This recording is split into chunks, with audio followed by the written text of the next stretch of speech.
At my sister's rehearsal dinner, I showed up and noticed there wasn't a seat for me. She smirked from the head table. "Oh," she said sweetly, "we only saved seats for important guests." My parents and their fancy relatives chuckled. My dad sighed, "Don't make a scene, Hannah." I didn't. I excused myself to freshen up, and that's when I started the countdown to their downfall. Have you ever been cut so deeply by the people who raised you that the pain transforms into an ice-cold resolve? That night, standing in the opulent, glittering ballroom of the St. Regis, watching 150 aristocratic guests find their gold-plated place cards for my sister's $2 million wedding rehearsal dinner, I learned what it felt like to be completely erased. My sister Victoria, draped in a $50,000 Vera Wang gown, just smiled from the head table and said, "Oh, darling. We only reserved seats for important guests." The entire room tittered with laughter, a chorus of mockery directed straight at me. My father, with a dismissive flick of his hand, told me, "Don't make a scene, Hannah." That was the moment. That was the spark. My name is Hannah, I'm 32 years old, and this is the story of how I turned my sister's dream wedding into her absolute worst nightmare. And I did it without laying a single finger on her, entirely legally. My story really begins 15 years ago. I was just 17 when my parents died in a car accident, leaving me with nothing but a suitcase and a scholarship to finish high school. That's when the Reynolds family, San Francisco's old money aristocracy, took me in. But let's be clear, it wasn't out of kindness. Margaret Reynolds needed a charity case, a prop to polish her philanthropist image for the country club set. From that very first day, they made sure I knew my place. "Remember, everything you have is because of our generosity," Margaret would purr, usually while I was organizing Victoria's overflowing closet or typing out her college essays. Even years later, after I'd graduated with honors from Berkeley and earned my MBA from Wharton, achievements Victoria could only dream of with her bought and paid for degree from some third-tier school, I remained their grateful orphan, in their twisted narrative. I worked 80-hour weeks at Reynolds Holdings, building a portfolio worth $500 million through strategic acquisitions and mergers. But at family dinners, Richard would introduce me as Hannah, whom we've been kind enough to support. Meanwhile, Victoria, who spent her days at charity lunches and spa appointments, was hailed as the future of Reynolds Holdings. The irony wasn't lost on me.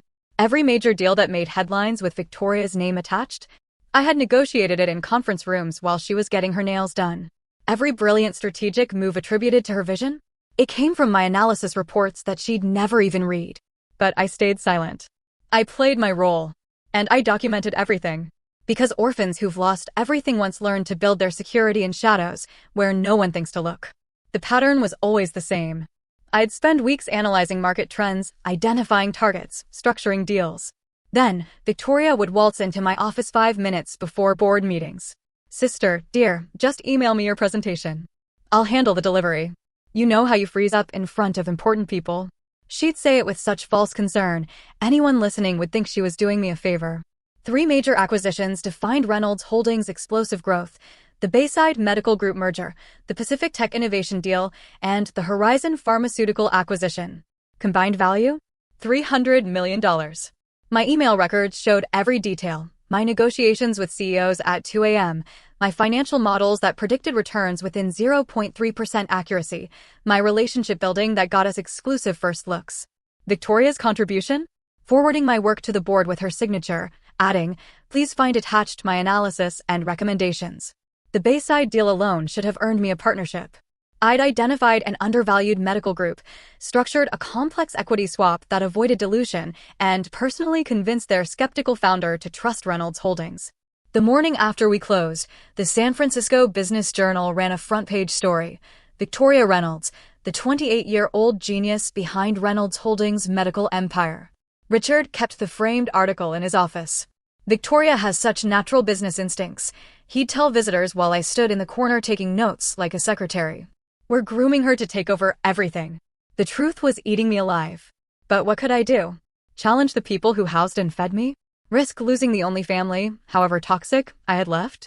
So I swallowed my pride and kept building their empire, one stolen achievement at a time. The question wasn't if I'd reached my breaking point, but when.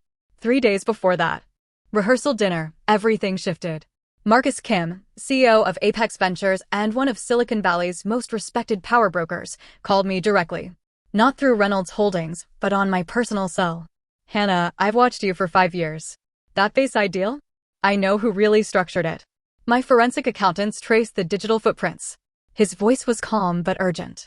I'm offering you managing partner at Apex. $2 million base salary, 30% carry on a billion-dollar fund. You'll run your own portfolio, your own team, your own destiny. The numbers made my hands shake. It was 10 times what Reynolds Holdings paid me. But Marcus wasn't finished. There's a deadline. I need your answers 72 hours after Victoria's wedding. And Hannah, you need to exit Reynolds Holdings cleanly. No lawsuits, no drama, no bridges burned. My LPs won't touch controversy. That same afternoon, I overheard Victoria on a conference call from the room next door. She didn't know the walls were thin. Once the MedTech Innovation acquisition closes, I'm restructuring everything. First order of business. Getting rid of deadweight. Hannah's been useful, but I can't have my foster sister hanging around when I'm CEO. Bad optics. MedTech Innovation. The $50 million medical startup I'd been researching for months. My proprietary analysis had identified it as undervalued by 70%. Victoria had been using my research, my financial models, my insider knowledge to position herself as the dealmaker. The acquisition would close the morning of her wedding, cementing her reputation as a business prodigy. My blood ran cold. I pulled up the contract she'd signed 48 hours earlier. Buried in Section 47, subsection 3, was something called Option 7. My pulse quickened as I read the fine print. Victoria had just made a $50 million mistake. The next morning, I arrived early to gather files from my office. Victoria's door was open, her voice carrying down the empty hallway as she spoke with James Morrison, the incoming CEO of MedTech Innovation. The announcement goes live at 9 a.m. on my wedding day. Perfect timing. Forbes, Wall Street Journal, Bloomberg, they'll all cover it. Victoria Reynolds closes historic deal on her wedding day. Can you imagine the headlines? She laughed. That distinctive trill that meant she was scheming. And your team is on board with the transition? James asked. My team? Please. Victoria scoffed. The only person who knows the technical details is Hannah, and she won't be a problem much longer. I've already drafted her termination letter, effective immediately after the ceremony. Daddy will sign it during the reception. He'll be too drunk on champagne to read it carefully. I stood frozen in the hallway, my phone recording everything. Isn't she family? James sounded uncomfortable. Foster sister, Victoria corrected sharply. We took her in out of charity. She served her purpose. Besides, I can't have someone who knows where all the bodies are buried working for competitors. The non-compete I'm adding to her termination is ironclad. She'll never work in finance again. My phone buzzed. An encrypted message from my lawyer, David Smith at Ernst & Young. Hannah, I've reviewed option 7 in the MedTech contract. If triggered correctly, it's devastating, but you need documented proof of insider trading. Do you have it? I looked at my phone, still recording Victoria's confession, then at the USB drive in my hand containing 5 years of forwarded emails where she'd passed off my confidential research as her own. I have everything, I texted back. The St. Regis ballroom glittered with crystal chandeliers and gold accents. 150 guests in designer clothing mingled with champagne, finding their assigned seats at tables dressed in white orchids and silk. I walked the perimeter twice. No place card with my name. Looking for something? Victoria appeared beside me, her voice honeyed with false concern. My seat. Where am I sitting? Oh, Hannah. She touched my arm with perfectly manicured fingers. Budget constraints. You understand? We had to prioritize actual important guests. I'm your sister. Foster sister. There's a difference. She smiled wider as Senator Whitmore and his wife approached. We're family by circumstance, not choice. Richard materialized at my shoulder. Hannah, don't make this difficult. If you're hungry, the kitchen staff has a break room. The room had gone quiet.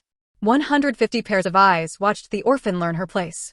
Among them, I spotted 3 executives from Apex Ventures at table 2, Marcus's people, witnessing everything. Margaret floated over in Chanel. Dear, this is a sophisticated event. Perhaps you'd be more comfortable elsewhere. You're right, I said, my voice steady as granite. I would be more comfortable elsewhere. Victoria's laugh tingled across the ballroom. Finally, some self-awareness.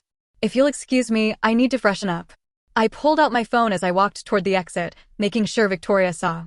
I have some calls to make. Don't bother coming to the wedding tomorrow. Victoria called after me. Security will have instructions. The ballroom erupted in laughter. I stopped at the door, turned back, and smiled. A real smile for the first time in 15 years. I wouldn't miss it for the world. In the parking garage, I sat in my Tesla, hands steady as I dialed David Smith. 3 rings, then his crisp British accent. Hannah, I'm at the office with my team. Are you ready? Execute option 7. Everything we discussed. You're certain? Once we file with the SEC, there's no going back. I thought of 15 years of being erased, minimized, used. Of the foster girl who'd learned to survive by being invisible.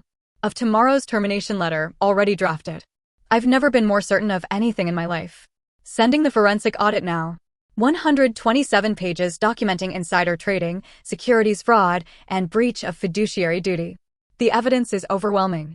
My laptop showed the email arriving, timestamps, financial records, Victoria's forged signatures on my work, and most damning, the trail showing she'd used my confidential medtech analysis to structure her purchase. An analysis that contained fabricated projections I'd planted 6 months ago as a test.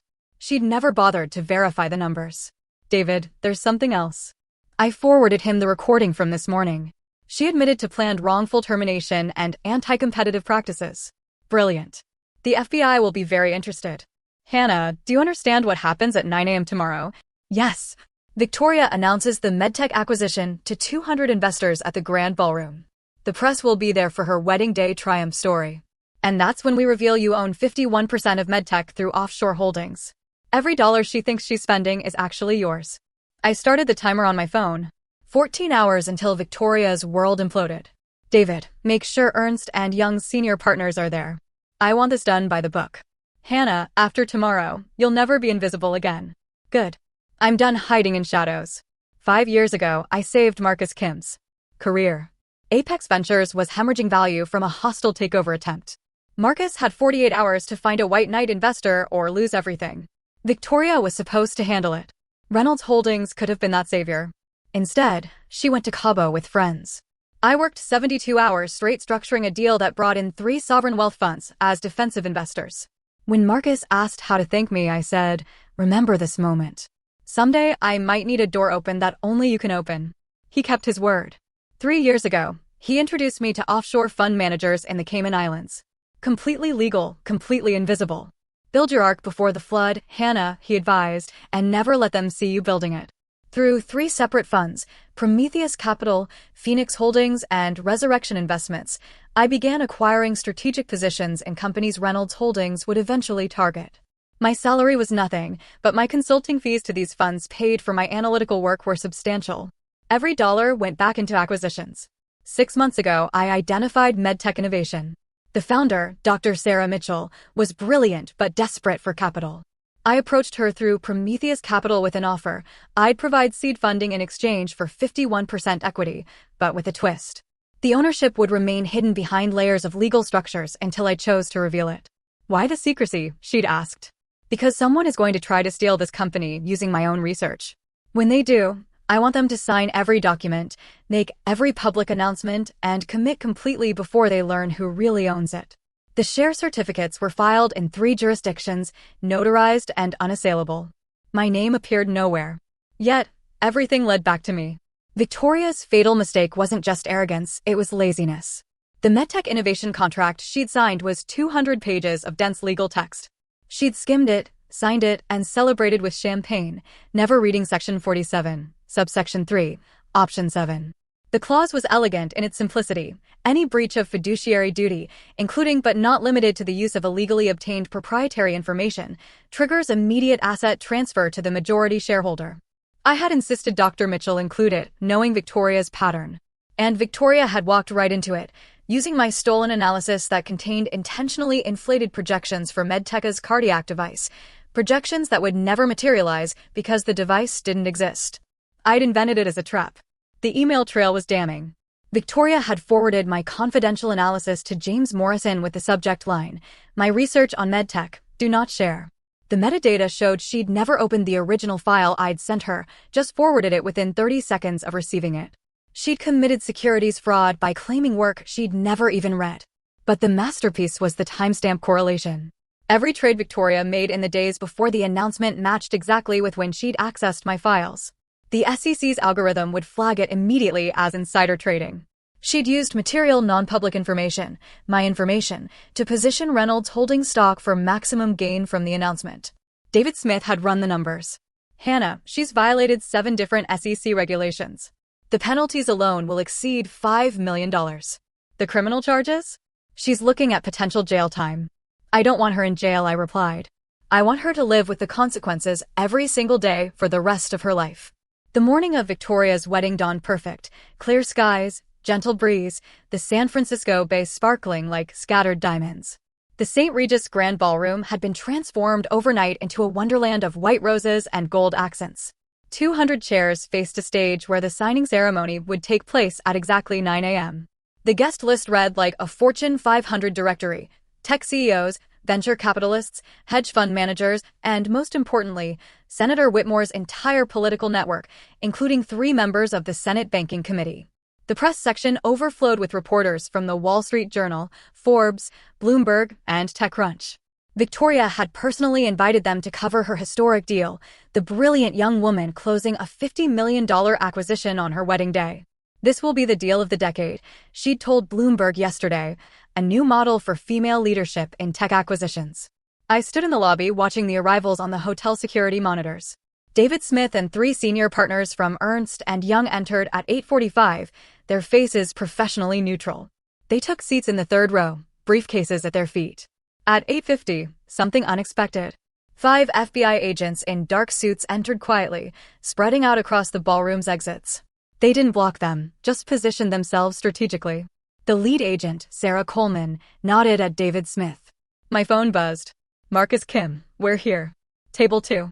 The other Apex partners want to see this. 8:55 a.m. Victoria swept in through the side entrance in her wedding dress, a custom Vera Wang creation that cost more than most people's annual salaries. Her smile was radiant, her confidence absolute. She had no idea that Option 7 had been triggered at midnight, or that her entire world was about to collapse in front of everyone who mattered. Victoria commanded the stage like she was born for it. The spotlight hit her wedding dress, creating an ethereal glow that made the photographers' cameras click in rapid succession. 200 of San Francisco's most powerful people applauded as she approached the microphone. Good morning, everyone. Before I marry the love of my life in 3 hours, I wanted to share something extraordinary with you. She paused for effect, her smile electric. Today, Reynolds Holdings completes the acquisition of MedTech Innovation, a $50 million deal that will revolutionize cardiac care in America. The applause was thunderous. Senator Whitmore beamed from the front row. Richard and Margaret stood beside the stage, their faces glowing with parental pride. This acquisition represents everything I believe in, Victoria continued, gesturing to the presentation screen behind her, showing the MedTech logo. Female leadership, innovative thinking, and the courage to make bold moves. They said I was too young, too inexperienced, but here I am, about to enter the billion-dollar club before my 30th birthday. She clicked to the next slide, financial projections. I recognize them as my own work, now branded with her signature. Our analysis shows 300% returns within 18 months. This cardiac device will save millions of lives. The audience was mesmerized. A Forbes reporter was typing furiously. The Wall Street Journal photographer moved closer for a better angle. This was Victoria's moment of absolute triumph. Her coronation as Silicon Valley's newest power player.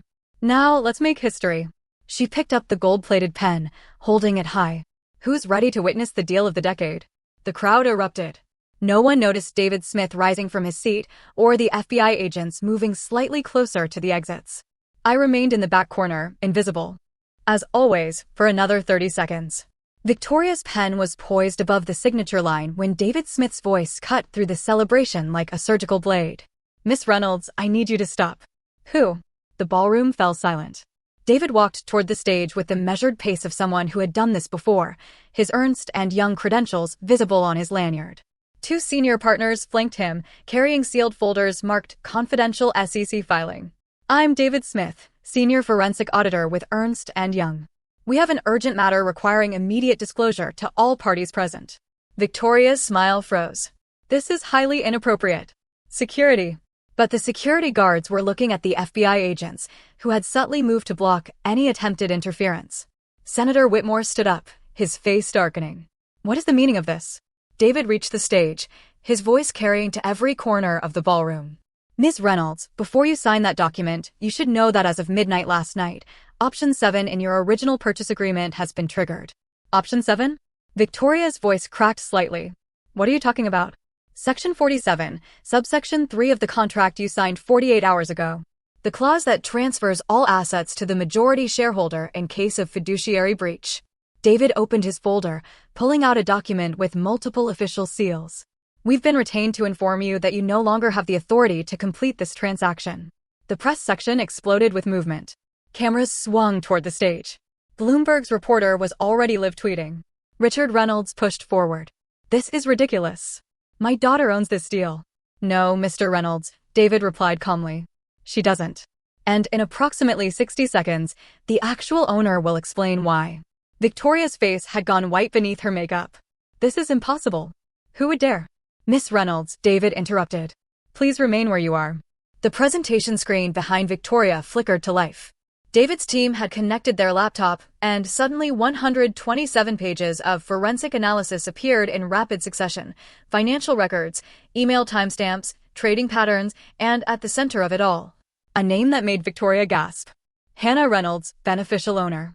This is a comprehensive SEC filing documenting securities fraud, insider trading, and breach of fiduciary duty, David announced, his voice echoing in the silent ballroom. Every trade Miss Victoria Reynolds made in the past 6 months was based on stolen proprietary information. The evidence was methodical, devastating, email after email showing Victoria forwarding my analysis as her own, bank records showing suspicious transfers timed with confidential information she'd accessed. And then the smoking gun, her recorded confession from 3 days ago, her voice filling the ballroom. Hannah's been useful, but I can't have my foster sister hanging around when I'm CEO. Senator Whitmore was on his feet. This is entrapment. It's illegal. No, Senator. FBI agent Coleman stepped forward, badge visible. Everything here was obtained legally. We've been investigating Ms. Reynolds for 3 months based on SEC whistleblower complaints. This event just accelerated our timeline. The screen changed again. 3 offshore companies appeared: Prometheus Capital, Phoenix Holdings, Resurrection Investments. Arrows connected them to a single point. Beneficial owner, Hannah Reynolds, 51% of MedTech Innovation. Victoria stumbled backward. That's impossible. Hannah is nobody. She's just what, Ms. Reynolds? David asked. Just the person who actually negotiated every deal you took credit for? Just the analyst whose work you've been stealing for 5 years? Just the majority owner of the company you thought you were buying? The crowd was in chaos. Phones were out, recording everything. The Wall Street Journal reporter was on a live call with her editor. This wasn't just a scandal. It was a public execution. I walked through the main entrance, my heels clicking against marble in the sudden silence. Every head turned. I'd chosen my outfit carefully, a black Tom Ford power suit that cost more than Victoria's monthly allowance. The kind of understated elegance that whispered rather than screamed money. The crowd parted like the Red Sea. I walked past the Reynolds family table where Margaret sat frozen. Past Senator Whitmore, whose face had turned purple. Past the press section, where cameras tracked my every step. 3 executives from Apex Ventures stood as I passed. A sign of respect that wasn't lost on anyone. I climbed the stage stairs without hurrying. Victoria stood there in her $50,000 wedding dress, looking like a child who'd been caught stealing candy. For the first time in 15 years, we stood as equals. No, not equals. For the first time, I stood above her. Good morning, I said into the microphone, my voice steady and professional. I'm Hannah Reynolds, the majority shareholder of MedTech Innovation. The ballroom erupted. Cameras flashed like strobe lights. Richard Reynolds pushed toward the stage, but FBI agents stepped into his path. I waited for the chaos to settle, maintaining eye contact with Victoria. You, she whispered. The microphone catching it. You're nothing. You're nobody. You're just the charity case we took in. Yes, I replied calmly. I was the charity case, the foster child you reminded daily of her place, the workhorse whose achievements you stole. I turned to address the audience. But I'm also the person who owns 51% of MedTech Innovation through completely legal offshore holdings established 3 years ago. Every document Miss Reynolds signed, every announcement she made, every dollar she thought she was spending, it's all mine. The PowerPoint presentation resumed, this time showing my complete ownership structure. David Smith narrated with clinical precision as 3 years of careful planning unfolded on screen. 6 months ago, Miss Hannah Reynolds, through Prometheus Capital, provided seed funding to MedTech Innovation in exchange for 51% equity. Click. Share certificates from 3 jurisdictions appeared. The ownership was structured through Cayman Islands, Delaware, and Luxembourg entities. All completely legal, all properly filed. The next slide showed a familiar document, my analysis of medtech that Victoria had stolen. But David zoomed in on a particular section, highlighting it in red. This cardiac device projection showing 300% returns? It doesn't exist. Ms. Hannah Reynolds invented it as a trap, knowing Victoria would steal the analysis without verification. Gasps rippled through the crowd. Victoria's legs buckled. You set me up? No, I said clearly. You stole proprietary information and committed securities fraud. I simply documented it. I clicked to the next slide. Email timestamps showing Victoria accessing my files, forwarding them within seconds, claiming credit in messages to investors. Every email, every file, every login tracked and traced. You never even opened the documents you claimed to author. The FBI agent stepped forward. Miss Victoria Reynolds, we have questions regarding insider trading activities. You've made 17 trades based on material non-public information stolen from Miss Hannah Reynolds. But the final blow was still coming. I clicked to the last slide. Option 7 triggered. The clause appeared in full. Each word a nail in Victoria's coffin. Due to breach of fiduciary duty, all rights to medtech innovation transfer immediately to the majority shareholder. The $50 million Reynolds Holdings wired yesterday? It's being returned with penalties for contract violation. Victoria's collapse was total and public. This is impossible. She grabbed the microphone, her voice shrill with desperation. She's nobody. She's just the foster kid. Daddy, tell them. Richard Reynolds tried to reach the stage, but his path was blocked. This is a family matter. Everyone out. Actually, Senator Whitmore's voice boomed across the ballroom. This is a federal matter. He stood slowly, his political instincts already calculating damage control. Miss Reynolds, you told my son you were a successful CEO. You told me you built Reynolds Holdings' portfolio yourself. You did. These are all lies. Victoria spun toward me, her wedding dress tangling around her legs. You planned this. You ungrateful, Miss Reynolds, FBI agent Coleman interrupted, stepping onto the stage. We need to see your phone and laptop immediately. The senator's son, Thomas Whitmore Jr., stood from his groomsman table. His voice carried across the silent room. The wedding is off. He looked at Victoria with undisguised disgust. My family doesn't associate with criminals. Thomas, please. Victoria reached for him, but he stepped back. This is just a misunderstanding. A misunderstanding? Thomas laughed bitterly. You committed federal crimes. You've been lying to everyone, including me. He turned to his father. We're leaving. The press was having a field day. Miss Reynolds, how do you respond to allegations of securities fraud? Shouted the Forbes reporter. Is it true you've been stealing credit for 5 years? Victoria looked around wildly, searching for allies. Her bridesmaids had backed away. Her parents stood frozen. 200 of San Francisco's most powerful people watched her designer facade crumble in real time. She was radioactive now, and everyone knew it. Hannah, she whispered into the microphone, tears streaming down her face, ruining her $3,000 makeup. Please. The legal machinery moved with stunning efficiency. 2 SEC enforcement agents approached the stage with official documents. Victoria Reynolds, you're being served with a cease and desist order. All your financial accounts are frozen pending investigation. David Smith pulled up his tablet, reading from an official notice.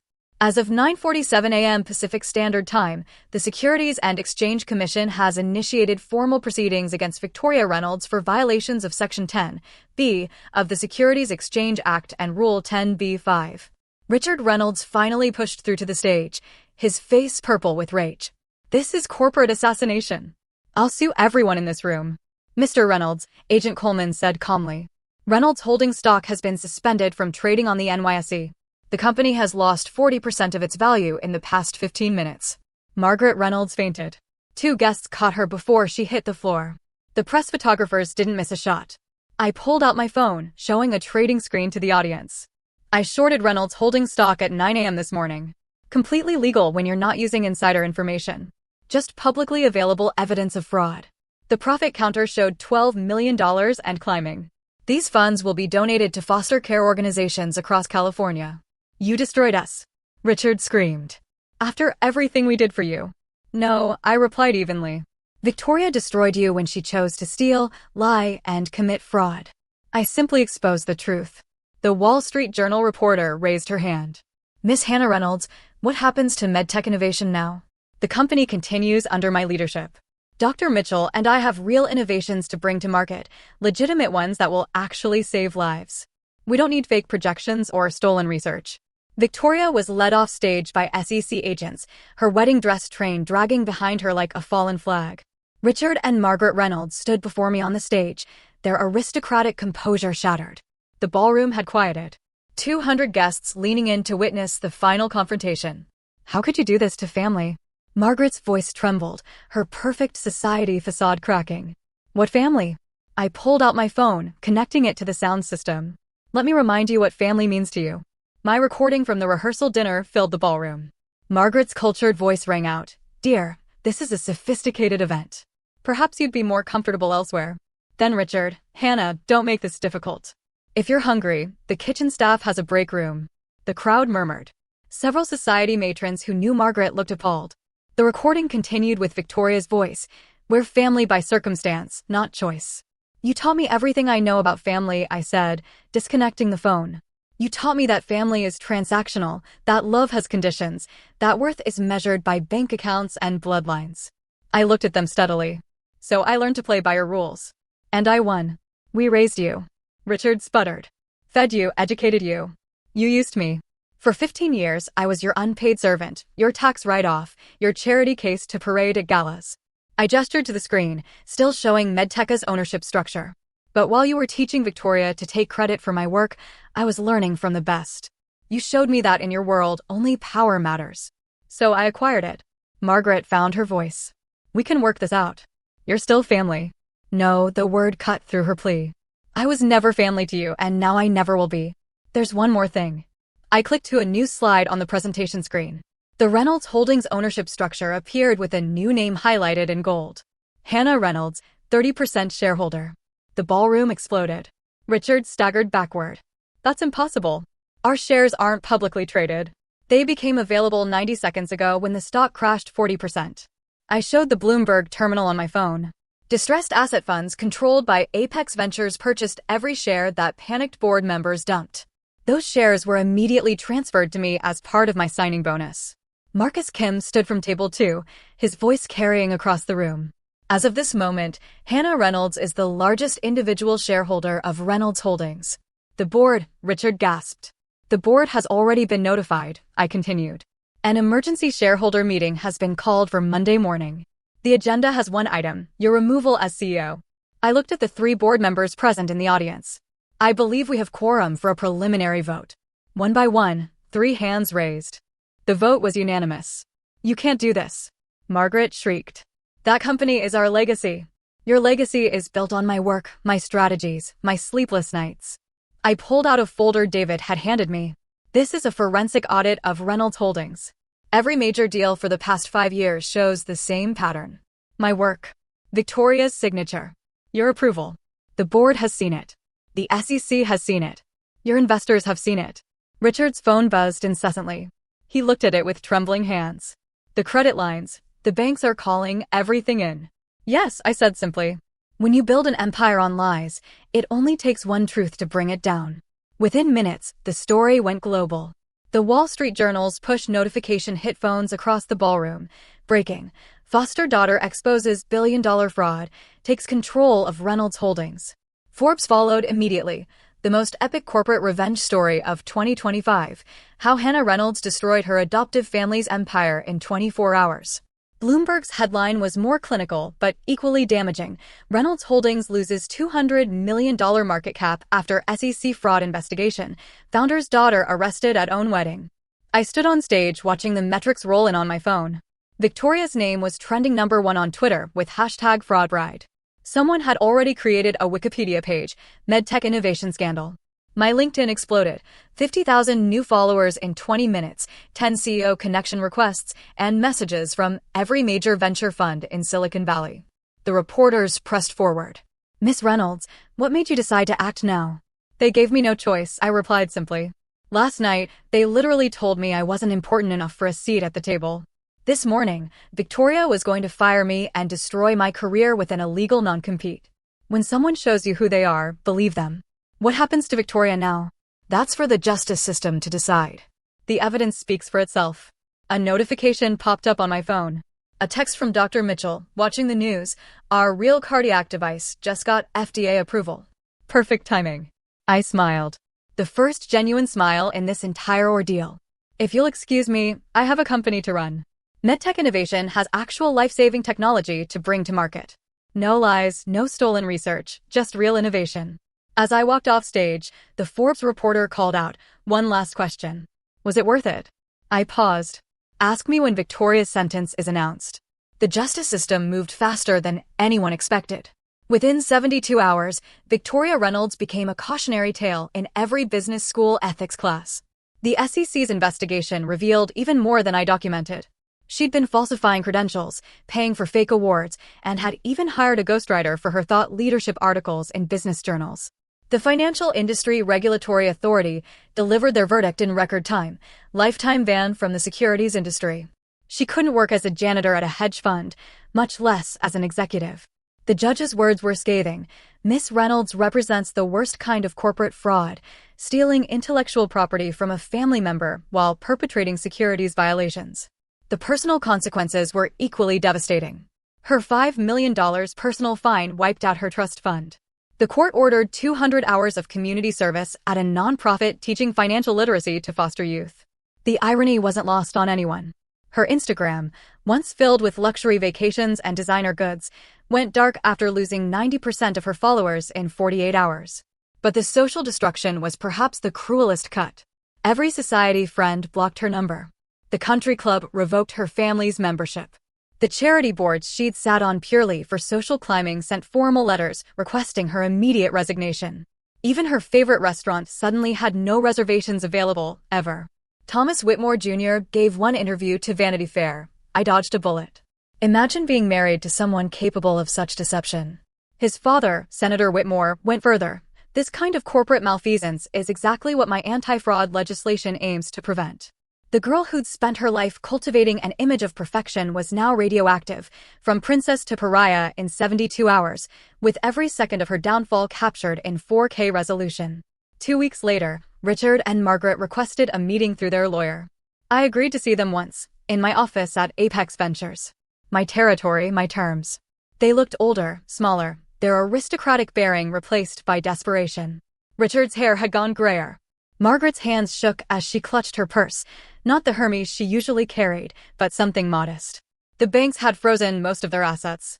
"Hannah," Richard began, his voice lacking its usual authority. "We need to talk about the family company. Reynolds Holdings is not a family company anymore. It's a publicly traded corporation where I'm the largest shareholder." "We're still family," Margaret pleaded. "Whatever happened, we raised you. You housed me. There's a difference." I kept my voice level professional. "For 15 years, you made sure I knew I wasn't really family. Now you want to claim me because I have something you need." "We made mistakes," Richard admitted. The words clearly costing him. "But we can start over." "No," I stood, signaling the meeting's end. "You had 15 years to treat me as family. That window is permanently closed. My lawyers will handle any necessary communication about Reynolds Holdings." Margaret started crying. "Please, we have nothing left. You have each other. You have your blood daughter. That should be enough, since you always told me blood is what makes a family." I pressed the intercom. "Security, please escort Mr. and Mrs. Reynolds out." As security arrived, Richard made one last attempt. "This isn't over. If you contact me again outside of proper legal channels, I'll file a restraining order." I returned to my desk, pulling up Medtecha's quarterly projections. "Goodbye." They left, and I never saw them again. 6 months later, I stood at the podium of the Moscone Center addressing a crowd of 2,000 at TechCrunch Disrupt. As managing partner of Apex Ventures, I was announcing our newest initiative, a $100 million fund exclusively for female founders who'd been overlooked by traditional VCs. The Phoenix Fund, I said, the name drawing applause, will invest in women who've been told they're not important enough, not connected enough, not enough, period. Because I know what it's like to be underestimated. Marcus Kim watched from the front row, proud of his protege. In 6 months, I'd grown Apex's portfolio from $1 billion to $2 billion through strategic acquisitions and my network of previously invisible talent, the assistants, analysts, and associates who actually did the work while others took credit. Phoenix Innovations, formerly MedTech Innovation, had just closed a Series B at a $5 billion valuation. Dr. Mitchell's real cardiac device was saving lives across 3 continents. We donated the technology to Doctors Without Borders, ensuring it reached beyond just wealthy patients. But my proudest moment came when I announced a $10 million donation to Foster Success, a nonprofit supporting aged-out foster youth with education and career placement. Every foster kid deserves a chance to build their own empire, I told the crowd. The Wall Street Journal ran a profile titled The Phoenix Files, How Hannah Reynolds Rose from Foster Care to Forbes 30 Under 30. They'd wanted to focus on the revenge story, but I redirected them. Success is the best revenge, I told them, but boundaries are the best protection. I'm not defined by what they did to me, but by what I chose to build despite them. My phone buzzed with congratulations from CEOs, founders, and investors worldwide. Not one message from the Reynolds family. Exactly as it should be. 1 year to the day after the wedding disaster, Phoenix Innovations went public. The IPO valued the company at $5 billion, making me worth just over $2 billion on paper. I rang the opening bell at the New York Stock Exchange, wearing the same black Tom Ford suit I'd worn when I took the stage at Victoria's wedding. The contrast between the Reynolds family members couldn't be starker. Richard had retired in disgrace to a modest apartment in Marin County, his reputation forever tainted. Margaret moved to a small villa in Portugal, living off the remnants of her inheritance, too ashamed to show her face in San Francisco society. Victoria worked at a department store in Sacramento, the only job she could get with her criminal record and lifetime ban from finance. Someone had photographed her folding clothes in the stockroom, and the image went viral with the caption, "From Vera Wang to Walmart." I felt no satisfaction seeing it, just a sense of completion. The St. Regis called that week. They wanted to know if I'd be interested in purchasing their grand ballroom as a private event space. The same room where I'd been denied a seat was now being offered to me exclusively. I bought it and renamed it the Phoenix Room. The first event held there was a gala for Foster Success, raising $15 million for aged-out foster youth. I made sure every attendee had a hand-engraved place card at their seat.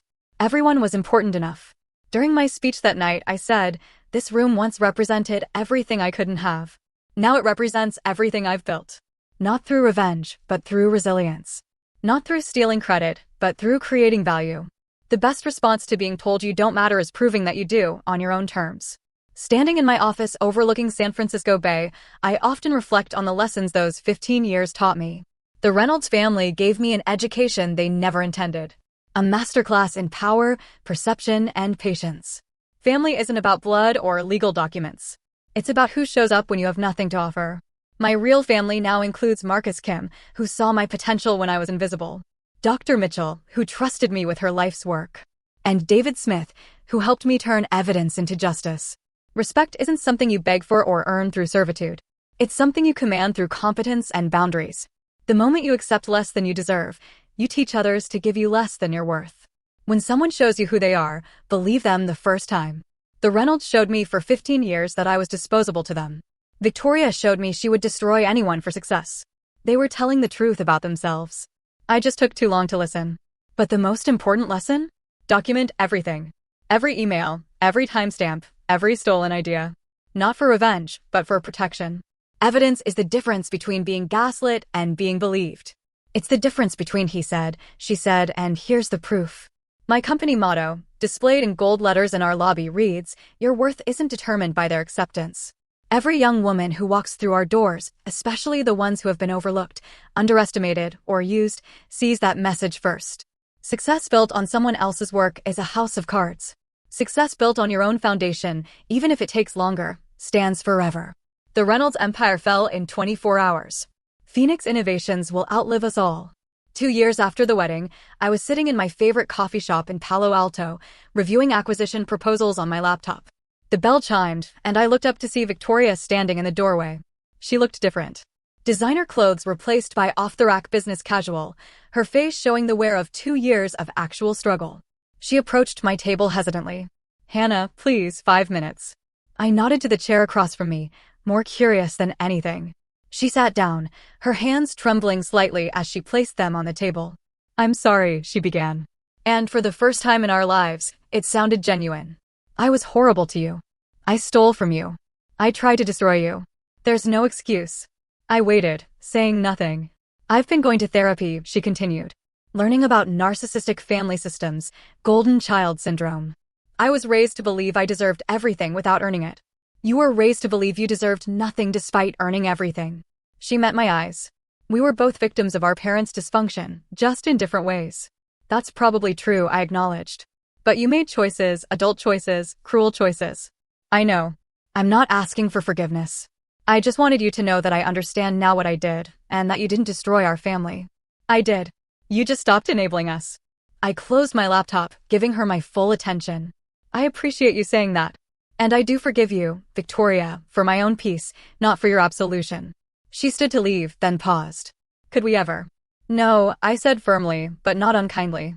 Forgiveness doesn't mean access. I wish you well, but we're done. She nodded, understanding finally what boundaries really meant, and left. The coffee shop, I should mention, was part of a chain I'd recently acquired. And that's how I transformed from a discarded foster daughter into a CEO of a multi-billion-dollar company. This story, with names changed for legal protection, is 100% true. If you're facing toxic family abuse, remember, document everything, build your power in silence, and strike when they least expect it.